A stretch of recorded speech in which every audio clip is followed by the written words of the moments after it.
Joe Rotella is here, and he has brought an entire fairy village. Now, this is so magical, Joe. You know, you find them in Michigan and San Francisco. In England, there's a village that they have 200 fairy doors where a whole city has moved in during the night. Oh, my gosh. So I think that's what the cool thing here is. When you go and look in the woods, you might just see, you know, trees. But if you build them, they will come. So go out and put a few fairy doors, and you can make magic. I'm going to start with some scrap lumber, actually, that I have from birdhouses left over.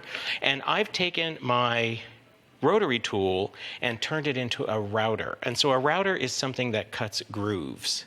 Oh, okay. And different bits have different shapes of grooves. I put in one that's just kind of, you know, straight. And I've got a guide on this that helps me groove straight lines, but we don't want straight lines. Fairies, you know, they're very organic, right? So we want some flexibility. I was going to say, here. Fairies definitely don't move in straight lines. No, they're no, squiggly. No, of course. So I'm going to fire up my rotary tool, which is now a router, and I'm just going to go in and let's make some grooves.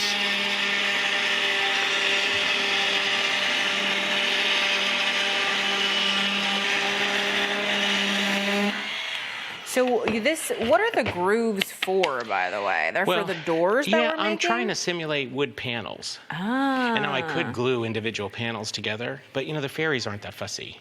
So okay, because the houses are the logs and we're just making the door part of it. Yep. So I can't draw a great circle, but these don't have to be perfect circles either, right? This is now all the canned food in your cabinet is useful for something other than eating. There you go. So I've got my door shape. I could use a scroll saw or a jigsaw and go around it, but what I like is I've made this jigsaw stationary, so it's real easy for me to just turn it on. Now the on switch is back here. Oh my gosh, I've never seen that before. One of my problems with using a jigsaw is it's so shaky. I get really nervous. Yeah, yeah. But this and seems this is more like sewing. In fact, there's a foot pedal that I can turn it on and off. You're a clever dude. So I'm just gonna get started here. I'm gonna go straight across.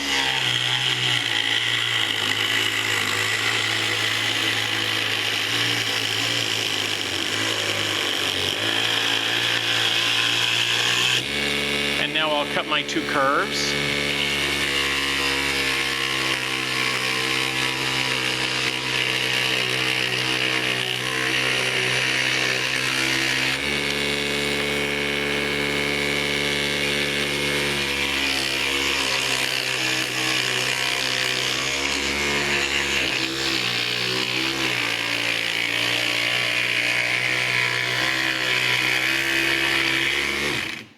And of course, you're wearing glasses to protect your eyes. Absolutely, but otherwise I use safety glasses.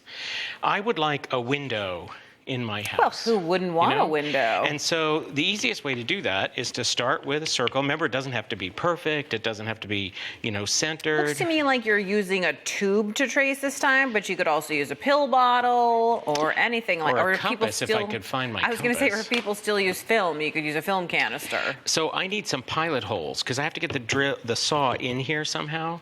So I've got a rotary tool connected to my transformer, and I put a bit in it. You just have to make sure your bit makes a hole big enough to fit your blade. Ah, okay. It sounds like you might have made that mistake before. I make a lot of mistakes. Mistakes are the best way to learn anything. I always say it's not a mistake, it's a learning opportunity. And I've got a block of wood underneath here just so I don't go into our tabletop. That's also a mistake I think many people have made before. So let's see, did I go all the way through? This one needs a little more love. There we go. Awesome. So now I have some pilot holes, and I'm gonna go from the center out to the edge to make some relief cuts. You could try to go all the way around with the jigsaw, and it's doable, but it makes me a little nervous. I like it if pieces kind of fall away as I'm going. So relief cuts are just basically straight slices. Yeah, just from that center, kind of out to the edge, and then I'll just rotate it and maybe one out here. And that's where this foot pedal is so handy. Well, it gives you a free hand in a different way. And this, you're a sewer, right? So Yep. it's kind of like sewing machine, right? It is, although, of course, because it's a blade, you can't really go backwards, right? Well, you can only face in one direction when you're to cut. Correct. You can go backwards sewing. Well, you can go backwards to back out.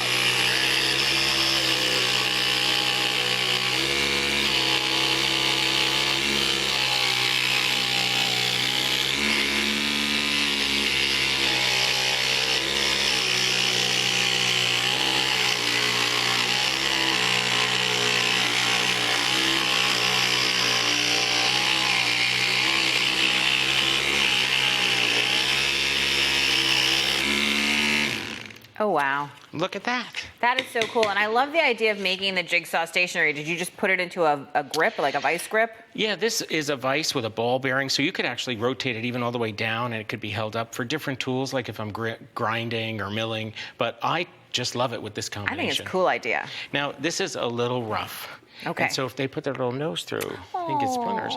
So I could use a sander on my rotary tool, and this is comfortable, but it's even more comfortable if I just put a flexible shaft on it.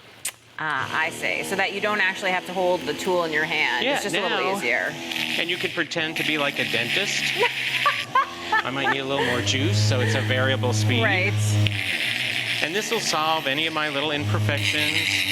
No offense, but looking at the way that you're using that, I don't really want you to be my dentist. Wouldn't it be like that movie? I can't remember the name. Yes. Now, if you want to be fussy, you could really get this nice and round and smooth. But I think I'm good to go. It really depends how fussy your fairies are. Exactly. You got it. So there's my door. It's so cute. But what I want to show you quick is the grooves look okay this way. Yeah, they and the look whole great. door looks fine this way. But look what happens when you add stain.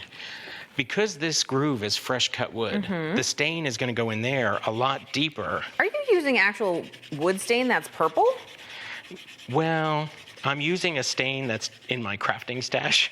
Well, but I mean, I love that. It just proves that you don't have to use, like specifically wood stain. You can really use any medium because the wood will be thirsty and suck it up. But look what the grooves do when you put that extra stain They go in dark. there. It does look like planks. You promised it would look like planks, and it absolutely does. Now, the last thing to do is figure out your hinges. Okay. And for hinges, I just used some pot metal filigree and decided what I thought would look good.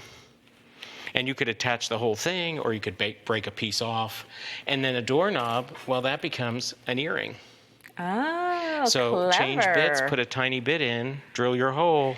Well, take us through the fairy village for a minute and tell us what you've done here.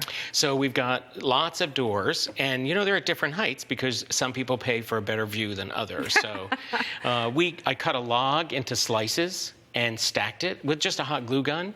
Used twigs for the railing, and you have the beginnings of a spiral staircase. And what an adorable staircase. All the transoms are mulch and sticks. Just Super cut the cool. Now, mulch and sticks. are there any tricks for cutting a round object like a log into size? Do you need to just be really careful? Or? Just be careful. And Okay.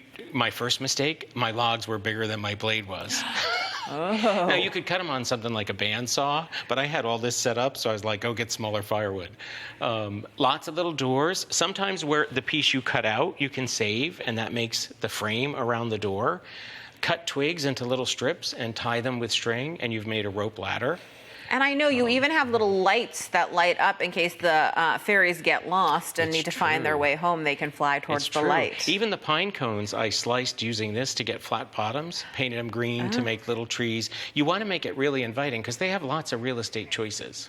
This is very cool. Now, where do you deposit your fairy village? Do you leave it at your home, or do you walk into the woods and leave it somewhere? Well, if you're going into the woods, you want to make sure that it's okay with that Parks and Rec. Some actually encourage it.